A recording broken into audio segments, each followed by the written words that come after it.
Narito na ang TESDA. Abot lahat nationwide. Ang programang maghahati ng mga impormasyon tungkol sa mga serbisyong ipinapaabot sa atin ng TESDA sa iba't ibang bahagi ng bansa. TESDA. Abot lahat nationwide. Abot lahat nationwide. Magandang araw mga ka-TESDA, narito pong muli ang TESDA Abot Lahat Nationwide. Napapakinggan pa rin dito sa DWDD Katropa Radio 1134 sa pita ng inyong mga AM dial, kasapi ng KBP, kapisanan ng mga broadcaster ng Pilipinas. Ako po si Wilnard Baselonia. Welcome po sa pangalawang episode ng TESDA Abot Lahat Nationwide. Kami po ay maghatid ng mga balita at impormasyon na may kaugnayan sa mga programa at proyekto ng Technical Education and Skills Development Authority o TESDA.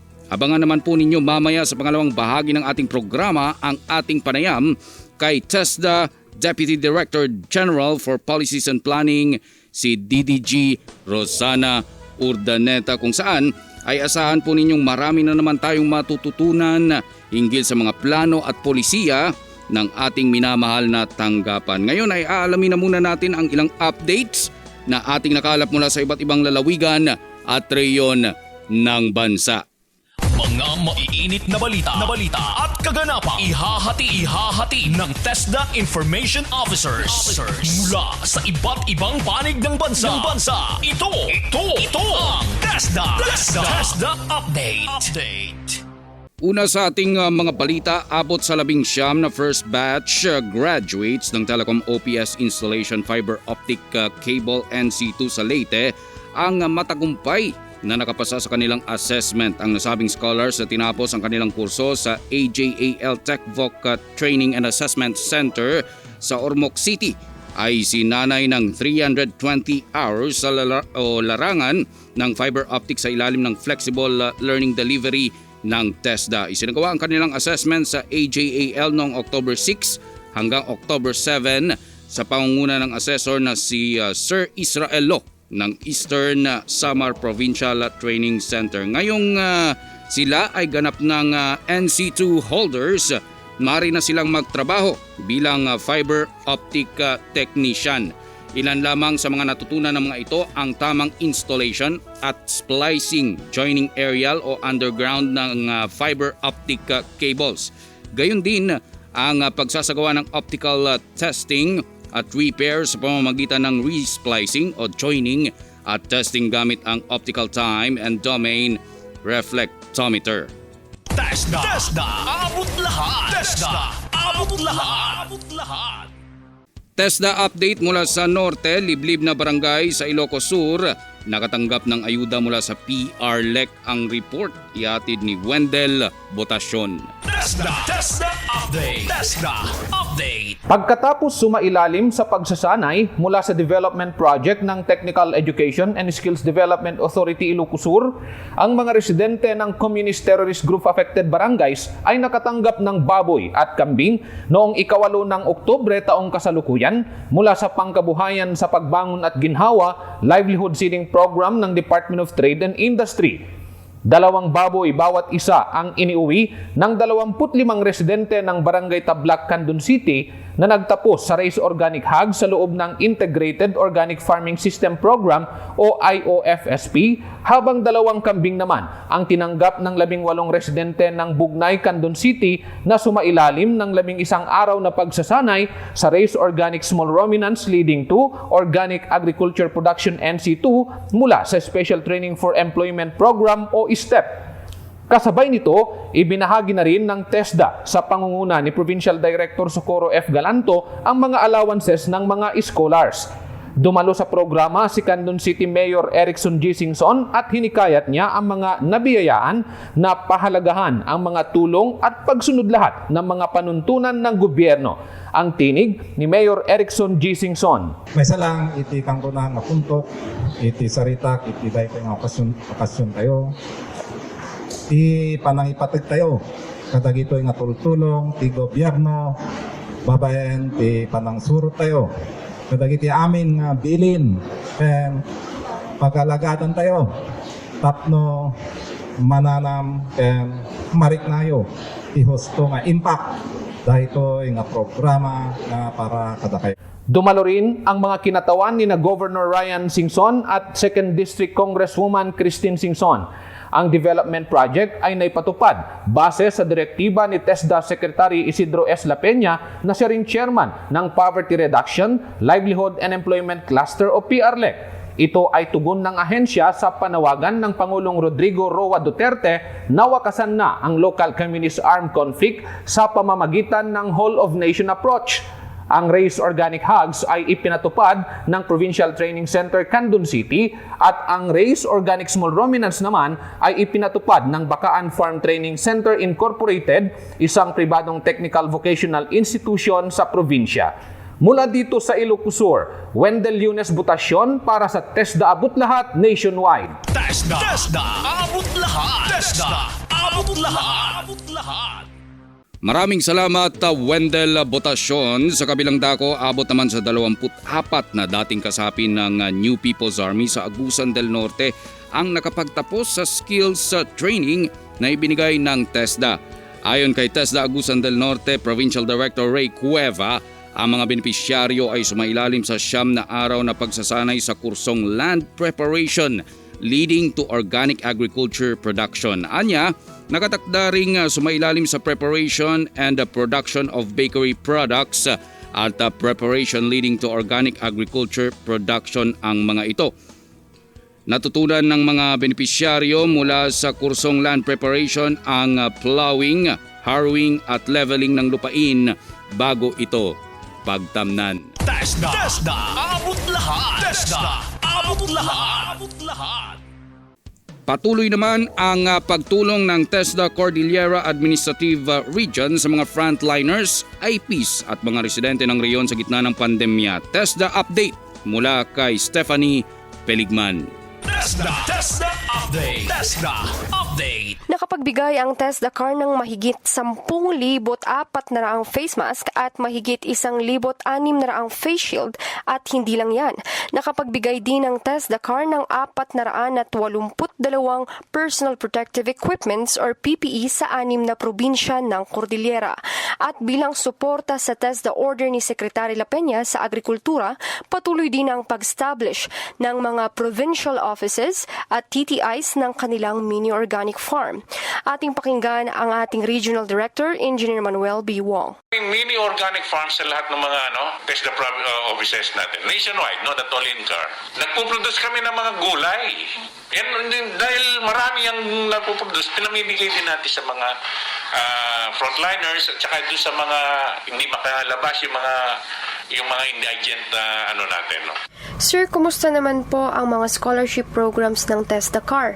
At ano-ano yung mga natatanggap ng mga scholars? Libre ang assessment fee, merong allowance, daily allowance yan for the duration of the training program. Meron pang toolkit na marireceive. Because blended nga ang ating delivery mode, meron silang internet allowance at saka PPE allowance. Mula sa TESDA Cordillera Administrative Region, Stephanie Peligman para sa TESDA Abot Lahat Nationwide. TESDA Abot Lahat. TESDA Abot Lahat. Thank you very much sa iyong report, Stephanie Peligman ng TESDA CAR. Samantala, nagpahayag naman ng buong suporta ang TESDA Camarines Norte sa 18 former rebels sa lalawigan na kasalukuyang nasa pangangalaga ng 902nd Brigade sa barangay Tulay na Lupa, Bayan ng Labo. Ito ay matapos mapatayuan ng sariling halfway house sa mga dating rebelde sa loob ng kampo sa tulong ng Department of the Interior and Local Government at pamahalaang panlalawigan sa ilalim ng Enhanced Comprehensive Local Integration Program o ECLIP ng National Government. Nangako ang TESDA Camarines Norte na sasanayin din ang mga ito sa larangan ng agrikultura upang magamit at mapagtamnan ang bakanting lupain sa loob ng kampo. Nabatid na una ng sinanay sa Carpentry NC2, Tile Setting NC2, Masonry NC2 at Electric Installation and Maintenance NC2 ang nasabing mga former rebels at nakapagtapos noong June 26 ng taong ito. TESDA, abot lahat. TESDA, abot lahat. Sa iba pang balita, former rebels naman sa Zamboanga del Sur maaari nang magnegosyo sa tulong ng TESDA. Ang detalye ng balita magmumula kay Normina Gaite ng TESDA Region 9. TESDA Update. 6 na dating kasapi ng New People's Army o former rebels ang maaari nang makapagnegosyo matapos ang kanilang pagsasanay sa processed food by curing, fermentation, and pickling kasama ang 23 miyembro ng kapulisan na ginanap noong 25 ng Setyembre sa Zamboanga del Sur Provincial Police Office, Camp Abelon, Pagadian City. Agad na tinanggap ng TESDA Zamboanga del Sur Provincial Office ang hiling ng Philippine National Police para sa isang araw na pagsasanay ng mga kalahok sa isang competency ng food processing. Ayon kay Zamboanga del Sur Provincial Director Engineer Alan T. Bacatan, ang naturang programa at serbisyo ay higit na inihahandog para sa mga former rebels upang makatulong sa kanilang pagbabagong buhay at muling pagbalik sa mainstream. Bukod pa dito, ang whole-of-nation approach at Memorandum of Agreement ng PNP at TESDA ay isa lamang paraan upang lubos na may sakatuparan ang pinagsama at patuluyang kapayapaan. Magiging bahagi ang piling kapulisan sa paglunsad ng pagsasanay sa mga tinuturing na infested o di kaya'y left-leaning na komunidad at maihatid ang mga programa ng pamahalaan sa mas nakararami. Sa kabilang banda, pinasinayaan ng isa namang community-based training sa Service Engine Mechanical System leading to Automotive Servicing NC2 at Defensive Driving nitong 5 ng Oktubre sa 53rd Infantry Matapat Battalion, Camp Major P. Sabido Gipos, Zamboanga del Sur. Layunin ng programang ito, hindi lamang ang simpleng pagkakaroon ng kaalaman ng mga nasasakupan ng sandatahang lakas ng Pilipinas dito sa Zamboanga del Sur, kundi ang pumasa at maging sertipikado ng TESDA nang sa gayoy makatulong sa iba't ibang programa ng EO-70. Ayon kay Lieutenant Colonel Joe R. Herrera, Battalion Commander ng 53rd Infantry Battalion, bilib siya sa dedikasyon ng TESDA kung paano ito makipagtulungan sa mga ahensya sa hangarin ng EO-70. Mabilis din itong tumugon sa mga hiling na services lalo na sa kasundaluhan ng 53rd IB. Patuloy ang pagsisikap ng TESDA upang matugunan ang mga pangangailangan ng komunidad ayon kay PD Bacatan. Malaking bahagi ang Provincial Training Center Pagadian sa pagpupursige na may hatid ng serbisyo sa malalayang lugar, kaya't kami ay nakikiusap sa AFP bilang pangunahing ahensya sa pangangalaga ng pamayanan na bantayan ang mga personahe ng TESDA at mga trainers lalo na sa pagsagawa ng pagsasanay at mga skills needs survey, dagdag ni PD Bacatan. Inaasahang maging mas malakas pa ang ugnayan ng PNP, AFP at TESDA sa pagsulong ng kapayapaan at kaayusan sa pamayanan. Mula sa Zamboanga del Sur TESDA Provincial Office, Normina Gaite para sa TESDA Abot Lahat, Nationwide. TESDA, abot lahat. TESDA, abot lahat. Maraming salamat Normina Gaite ng Zamboanga del Sur. Sumailalim naman sa 4 na araw na assessment ang mga taga-Sitio Blitned Lake Cebu, South Cotabato upang magkaroon ng National Certificate sa Photovoltaic System Installation sa pamamagitan ng Project Tala o TESDA alay ay liwanag at asenso na pinangungunahan ng TESDA 12. Kasabay ng kanilang pagkatuto sa nasabing kasanayan ay magkakaroon din ng kanya-kanyang mga solar power panels ang mga sumailalim sa training.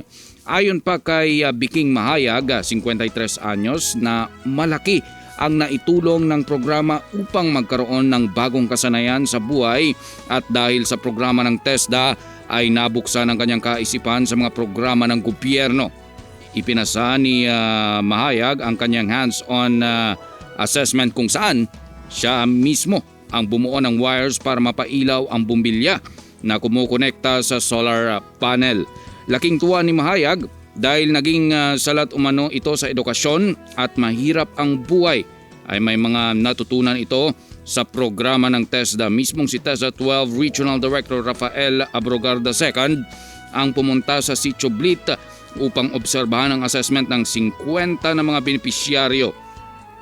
Matatandaan na isa sa mga direktiba ni TESDA Director General Secretary Isidro S. La Peña ay bigyan ng sapat na programa ang mga indigenous people at upang maiwasan ang pagkalat ng insurhensya sa reyon.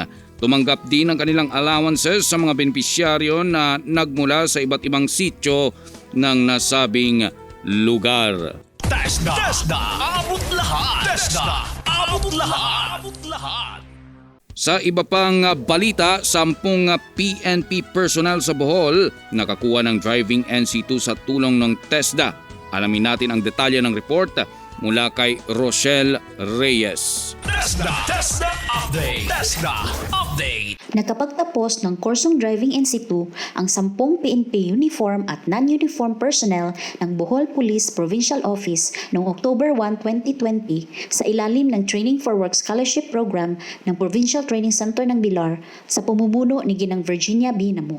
Ang nasabing training ay sinimulan noong September 7 at natapos noong September 25 sa kasalukuyang taon na may training duration na 15 days. Ang mga trainees ay tumanggap din ng internet, PPE at living allowance katulad din ng ibang scholars sa ilalim ng nasabing programa. Ang graduation ceremony ay ginawa sa loob ng Camp Daguhoy sa siyudad ng Tagbilaran na dinaluhan ni Bohol Provincial Director Maria Isabel Consejo ay Buen Suceso bilang guest speaker. Kasama sina Virginia Binamok, Center Administrator ng PTC Bilar, Driving Institute Trainer na si Rogelio D. Suarez at iba pang TESDA Bohol personnel. Ang isang kilalang panauhin din sa nasabing okasyon ay si Police Lieutenant Colonel Ray Tiempo, Deputy for Operations bilang representative ng BPPO. Ang nasabing training ay bilang tugon sa pakikipagpartner ng TESDA at Philippine National Police. Mula sa probinsya ng Bohol, Rochelle R. de los Reyes para sa TESDA Abot Lahat Nationwide. TESDA, abot lahat. TESDA, abot lahat. Salamat Rochelle Reyes bilang pakikiisa sa pagdiriwang ng Indigenous Peoples Month ngayong Oktubre si Nanay ng Wangan National Agricultural School o WNAS. Ang 25 na kabataang IPs mula sa Barangay Malabog, Paquibato District, Davao City. Sinanay ang mga ito sa kursong Animal Production, Poultry, Chicken NC2.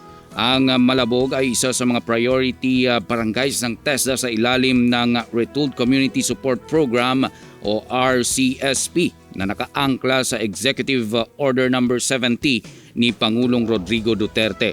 Una nang ipinaliwanag sa mga kabataang IP ang mga serbisyo at tulong na maaaring ibigay sa kanila ng TESDA hanggang sa matapos nila ang kanilang pagsasanay.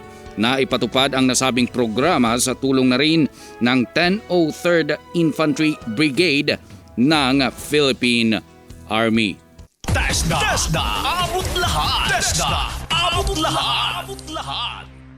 At yan po ang mga balitang ating nakalap mula sa iba't ibang bahagi ng bansa para sa ating TESDA update. Sa ating pagbabalik, makakasama na po natin si TESDA Deputy Director General for Policies and Planning, DDG Rosana Urdaneta. Sa muli, maraming salamat sa ating mga TESDA Information Officers at maraming salamat din sa inyo mga ka-TESDA. Narito na ang TESDA, abot lahat nationwide. Ito ang TESDA Abot Lahat Nationwide na papakinggan sa DWDD Katropa Radio 1134 kHz sa pitan po ng inyong mga AM dial. At napapanood rin sa ating TESDA official Facebook page. Ako po si Wilnard Basilonia. At ako naman po si Jet Pagaran, kasama po natin sa ating talakayan ngayong araw, ang Deputy Director General for Policies and Planning, DDG Rose Urdaneta. Magandang araw po, DDG Rose, at welcome po sa ating programang TESDA Abot Lahat Nationwide. Magandang araw, Jerty at Wilnard, at sa lahat ng mga nakikinig at nanonood dito sa ating radio, teleradyo program actually. Ma'am, unang-una para sa kaalaman lang po ng ating mga nanonood at nakikinig na mga ka-TESDA, maaari po ba ninyong maipaalam sa kanila kung ano po ba yung mga functions ng tanggapan ng Policies and Planning? Oo, kasi hindi lahat ng In fact, kahit sa TESDA, ang hirap mong makita talaga o maintindihan kung ano yung policies and plans, di ba? Pero yung napaka-importante kasi nitong policies and plans, kasi ito yung, for example, ang secretary or bagong administrasyon would have yung bagong thrust sa kanyang pamamalakad o kaya kanyang vision. Kami yung nag-i-interpret at kami yung nagbabalangkas ng mga plano para sa ahensya na hindi lalayo dun sa talagang mga patakaran na nakasaad sa batas ng TESDA. So kami yung parang anchor na nagsasabi na Mr. Secretary, ganito po yung mga nakasaad sa batas at ito po yung mga vision nyo. So ito po yung pwede nating gawin sa TESDA. So kami din yung nagbabalangkas ng national marketing strategy ng Technical Education and Skills Development na nakapaloob dito ito doon sa National Technical Education at Skills Development Plan. Ito yung nasa batas natin. So every administration, tayo ay bumubuo, when we say tayo, yung buong TVET sector, bumubuo ng National Technical Education at Skills Development Plan. So dito nakasaad yung 5-year plan ng buong administrasyon sa skills development. So doon natin lahat ng mga ginagawa natin sa operations, sa mga partnerships na ginagawa natin o naglilink tayo sa mga industry at yung mga sa local government units nakapaloob dun sa National Technical Education at Skills Development Plan. So sa kabuuan, parang ang policies and plan na cluster, yun ang nagpaplano at nagbibigay ng, sabihin na natin, ng para siyang dugo para mag-circulate sa buong sistema ng technical education at skills development. Para siyang lifeline. No? Lifeline. And speaking din po yung sinasabi yung polisiyan, direksyon, alam naman na po natin yung pandemya dumating hindi lang sa Pilipinas, buong bansa.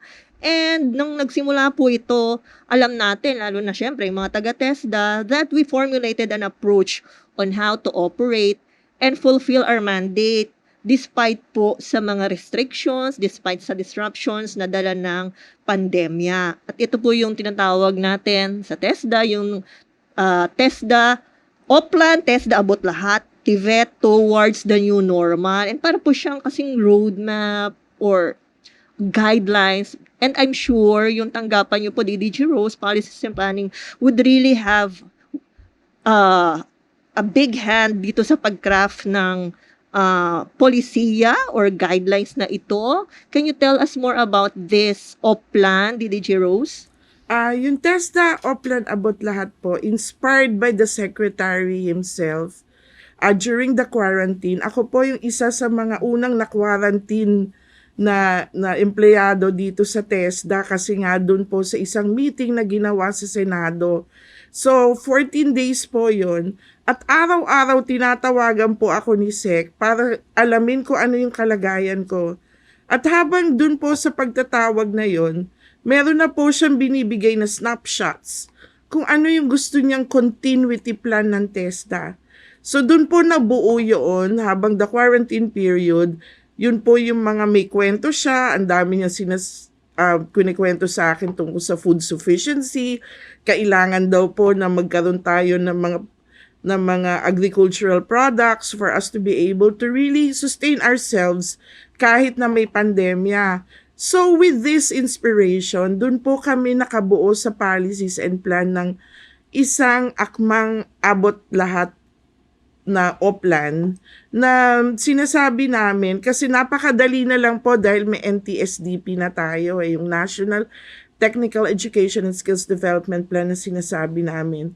At yung inspirasyon na binigay ng Secretary, yung vision niya of how the pandemic will parang change the course of business sa TESDA. So sinasabi din niya araw-araw na ito ang gawin, na tungkol sa health, tungkol sa pag-ano ng mga protocols, health protocols.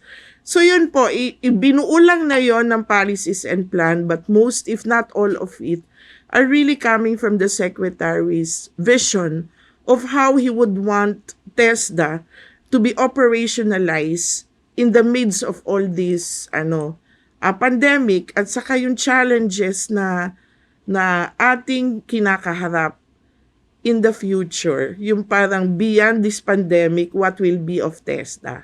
Congratulations Opo, sa opo. policies and plan. And of course, the whole TESDA kasi, Wilnard, nakita Yes. natin na despite nga yung sa mga restrictions dito sa pandemic, si TESDA tuloy-tuloy. Yung operations, hindi lang dito sa NCR, pero all over the country. Yes, isa pa dito yung ating mga regular programs, di po ba? At ang susunod ko pong tanong DDG is related po dito. How did we transition? Kasi sa buong taon po nakaplano na po yung ating mga gagawin, mga activities, mga projects. And then here comes this pandemic. Ang TESDA po, how did we transition to this what we call new normal? Ano po yung mga pagbabago, mga significant changes po na atin pong ipinatupad sa ating ahensya? Ang unang ginawa ni Secretary La Peña dyan is to create a crisis management team. So, he appointed me or delegated me as the chair of that particular team.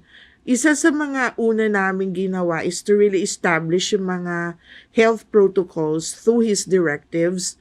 Number 2 is to come up with a flexible delivery system. Kasi alam naman natin the challenge that halos lahat talaga ng mga schools and assessment centers were closed. So ang una mong itatanong sa sarili mo is that paano na natin mapapagpatuloy ang mga programa? So, lahat talaga, we consolidated all the methodologies at saka modes of learning. That's why we came up with a flexible delivery system. We had the blended, meron tayo nung pure online, tapos yung distance learning. In fact, even with all of this, in 2012, yung distance learning has been enacted as a law already. So, isa sa una nating ginawa sa TESDA is to come up with the mobile training programs. That's why may mga mobile training programs. And of course, yung ito parati kong sinasabi na talagang side by side with Netflix, we were able to really bridge yung mga Pilipino sa isang from of hopelessness na binigyan natin talaga ng hope during this pandemic because they were able to acquire not only one skills but 2 or 3. Yung isa sa ako mismo, personal ko na account to, my son works in a cruise ship. And then during that time sa pandemic, and talagang every time that I message him, ang parati kong sinasabi, tell your mga kasamahan dyan na mag-ano sa TESDA online program. So, yun din, naka-bridge din yun ng boredom nila until they were able to get home. So, because they were able to link with the TESDA online program. Isa yon sa, in fact, kinommend ng Presidente sa State of the Nation address niya, di ba, na we were able to really come up with at least 924,000 na mga registered users during that time. So, we have also come up with a training program kasi isa sa pinaka talagang mahirap is to shift yung mindset natin kasi basically we want a face-to-face delivery Diba? Hindi tayo talaga siguro among us in the Southeast Asian, medyo mas gusto natin talaga yung face-to-face. But most if not all of those also institutions sa mga neighboring countries natin are already delivering their programs through online. In fact, they're doing massive online programs already. tayo medyo nag-online pag may time. Something like that. But now we were able to really force the issue. Kasi sa Fourth Industrial Revolution, yung pandemic actually finorce niya yung issue ng Fourth IR na later talagang ganito na yung magiging normal way of doing things natin. Yung artificial intelligence, yung we will be dealing na with robots, 'di ba, mga robotics. So at a certain point, it really pressured us to come up with a new normal. So mahirap, napaka-challenging kasi mindset to eh. Even us here in the central office, 'di ba, like sabi namin sa cluster namin na wag na tayong mag-aano ng mga hard copies. Let's just try to do yung through online sa mga emails natin. But still, siguro up to mga 1 month pa ako talagang hindi na nakakita ng papel sa sa table ko. Kasi talagang mindset eh. So, yun yung pinaka-challenging talaga sa education sector.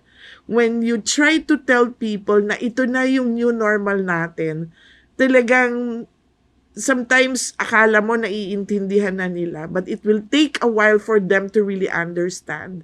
And I think that's the most challenging na natin dito sa transition natin. Buti na lang, hand in hand also, the Secretary came up with the strategy of intensifying the National Trainers Training Academy. If not for that, kung hindi nakaagapa yung NTTA sa atin lahat, even if we introduce a flexible delivery system, hindi pa rin magkakaroon ng ganun na change of mindset kadali-dali, di ba?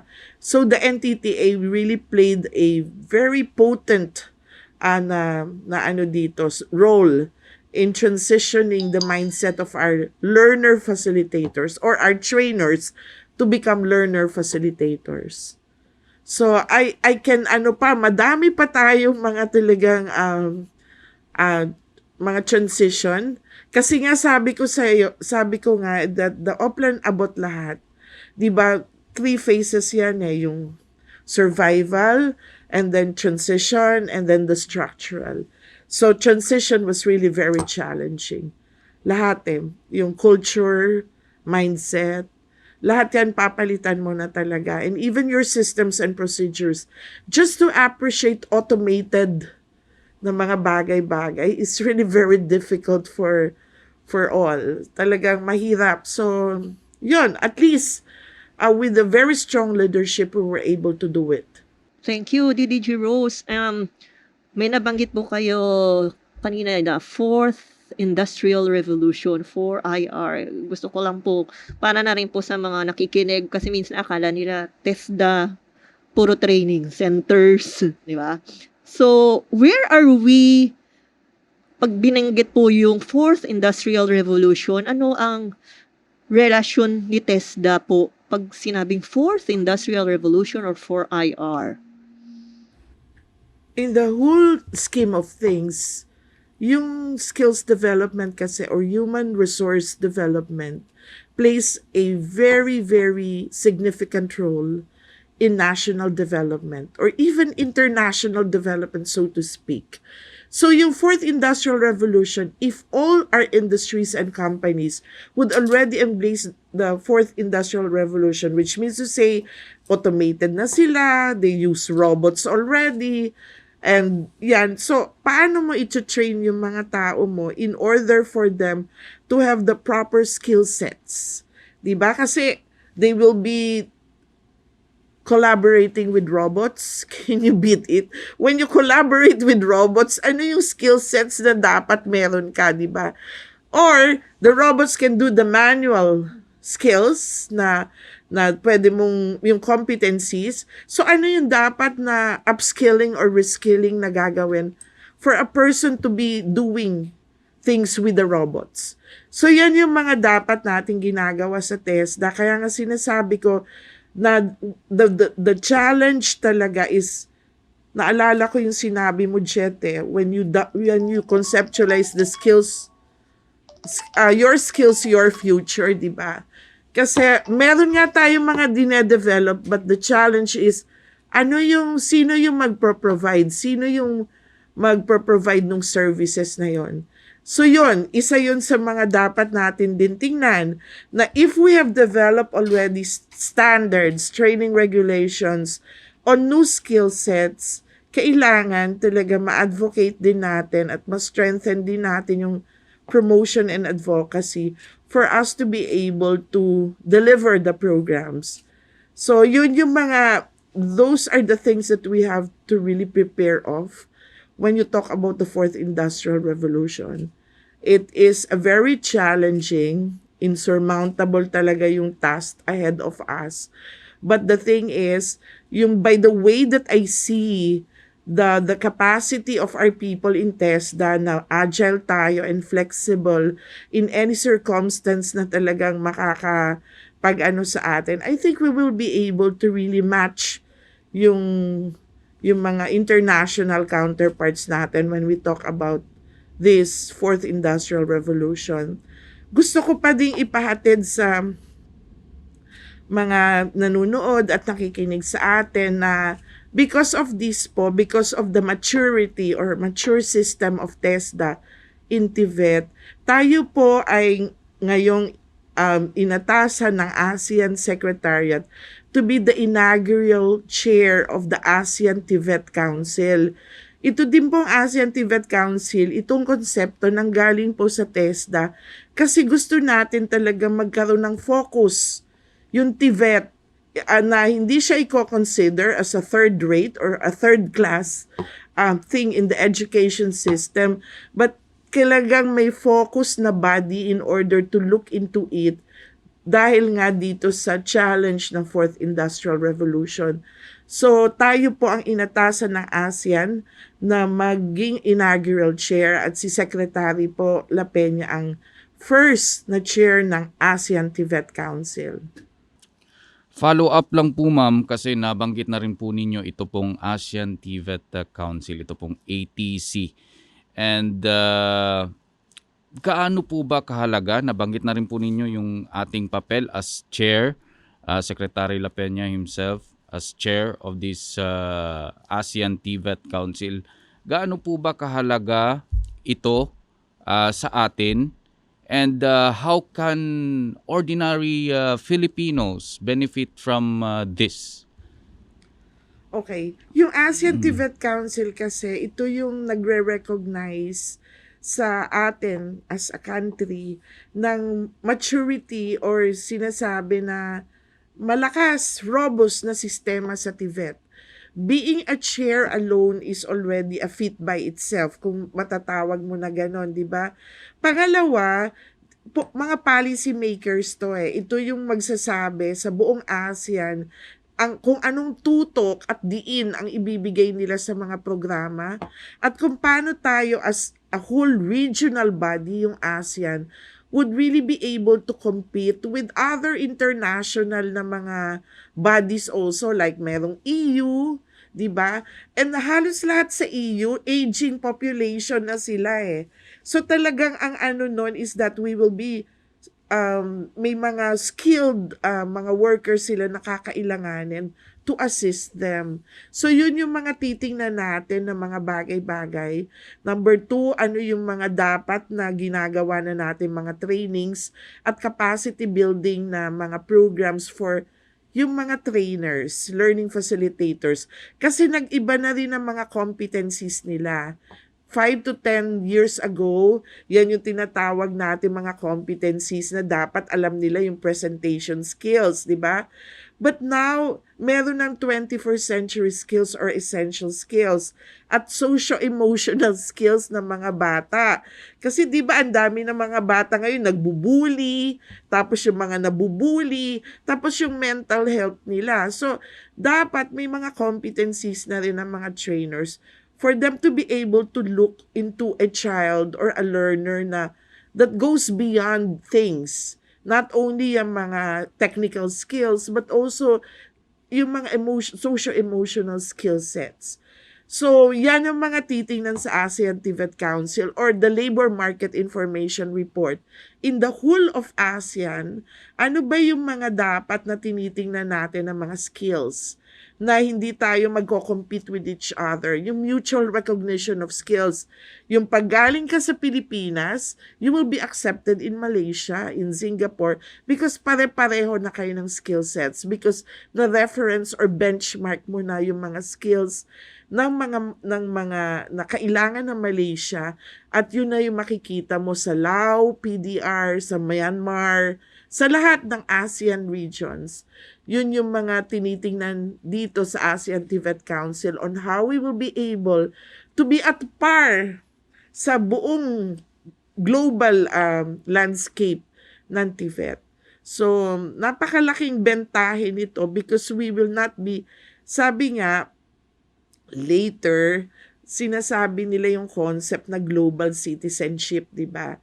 Hindi ka na lang ngayon Pilipino, hindi ka na lang ngayon Malaysian, kung hindi, you are a global citizen. Parang lahat na dapat makuha mo, lahat ng skills dapat nasa iyo. Dapat nga, ang sinasabi when we attended the APEC, ang isang person daw in order to be competitive should have at least 3 skills or qualifications and should have at least 2 languages. One is English and the other one is the trading language, which is yung Mandarin. So dapat ganun daw yung isang trainer or isang trainee na when he gets out of a certain training center or an institution, dapat well-equipped siya. Ito yung mga pag-uusapan sa ASEAN TVET Council. Yung ASEAN TVET Council, hindi lang government to ha. There will be a lot of private sector representatives from different countries also would sit. So dito din natin makikita ano ba yung skills requirements talaga ng industry. Not only in the Philippines but also in other countries. So we would be able to at least siguro dito na natin makikita yung at the end of the day, we will be able to match na at least closely our programs with what really is needed in the industry. Kasi bata pa ako hanggang ngayon na dalawa na nga yung baba ko eh. The issue of mismatch is still with us, diba?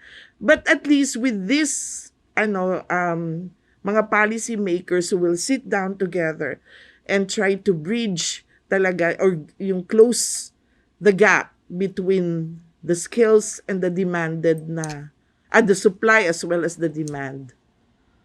So yun, in short, in long ba yun? Short and in long. Short and in Opo. long. Very promising, DDG Rose, yung mga sinabi mo sa ASEAN TVET Council. At least nalaman ng ating mga nanonood, listeners na ang TESDA, may engagements po at may initiatives talaga, may mga efforts na ginagawa sa international scene, hindi lang po dito talaga sa Pilipinas. So, TechVoc, panglahatan, global, not just here in the Philippines.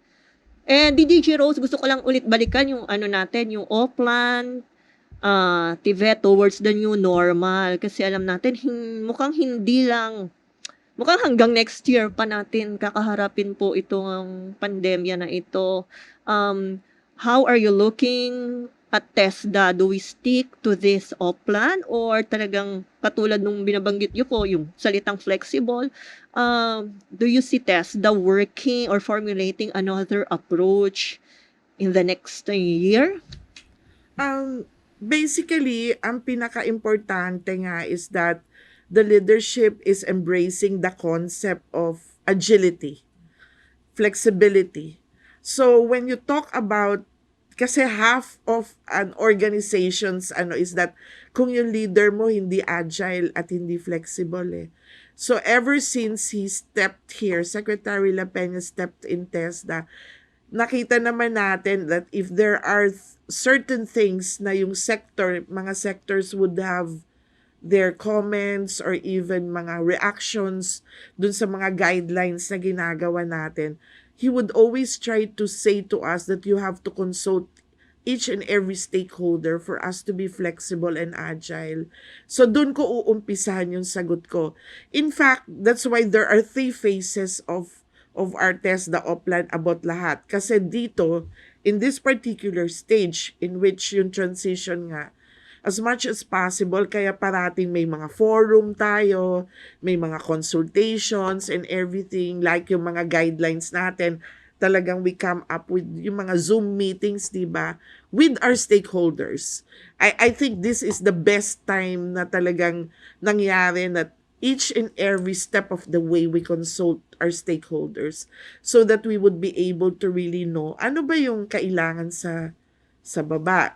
So, if there will be changes, I know that we will be able to do it, hindi dahil tayo magaling, but because we're doing it as a team and we're doing it with our stakeholders. I think that's one of the best competence of TESDA, to be really nurturing the partnerships as well as the relationships that we have with our stakeholders.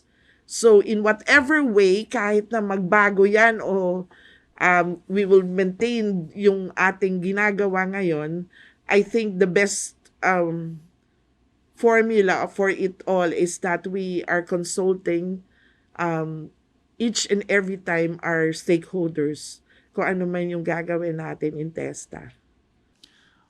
Panguli na lang po, DDG Rose, meron po ba kayong mga mensahe or paalala para po sa ating mga nanonood na mga ka-TESDA? Wilnard, maraming salamat and sa opportunity na ipinagkaloob nyo sa Policy and Planning Cluster para maintindihan at ma-appreciate ng tao kung ano ba tong particular cluster na ito. In effect, sabi nga namin, parati kong sinasabi sa mga tao ko na yung Policy and Planning Cluster parang hangin yan eh. Hindi mo nakikita pero dapat maramdaman mo. So, yung mga polisiya, mga guidelines na minsan nakakarating sa mga stakeholders natin sa baba, hindi nila yan na nakikita as something na nangyari o na-germinate sa isang cluster at pinalaki na para maging polisiya mapunta sa execom at sa board. So, in effect, binigyan nyo kami ng pagkakataon para pahapyaw na makita ng mga viewers natin kung ano yung significance at importansya ng policies and plan. So, hindi naman perpekto, nag-e-evolve pa rin siya hanggang sa, kaya nga sinasabi natin na dapat magkaroon na rin tayo ng knowledge management na isang unit sa planning para lahat ng mga models ma-document natin. Para sa ganon, makita natin kung paano nag-evolve yung mga sistema at proseso sa TESDA. Maraming salamat po, DDG Rose, sa pagpapaunlak niyo po sa imbitasyon ng TESDA Abot Lahat Nationwide. And syempre, thank you very much kasi ang dami pong mga mahahalagang impormasyon ang nabahagi niyo po sa amin at sa ating mga viewers and listeners. Thank you very much po, DDG Rose. So ayun po mga ka-TESDA, inyo pong natunghayan ang kabuuan po ng programang TESDA Abot Lahat Nationwide na napapakinggan po sa DWDD Katropa Radio 1134 kHz sa pitan po ng inyong mga AM dial.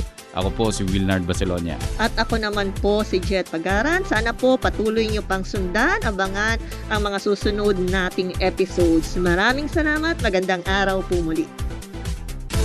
Inyong natunghayan ang TESDA Abot Lahat Nationwide sa TESDA Abot Lahat Nationwide.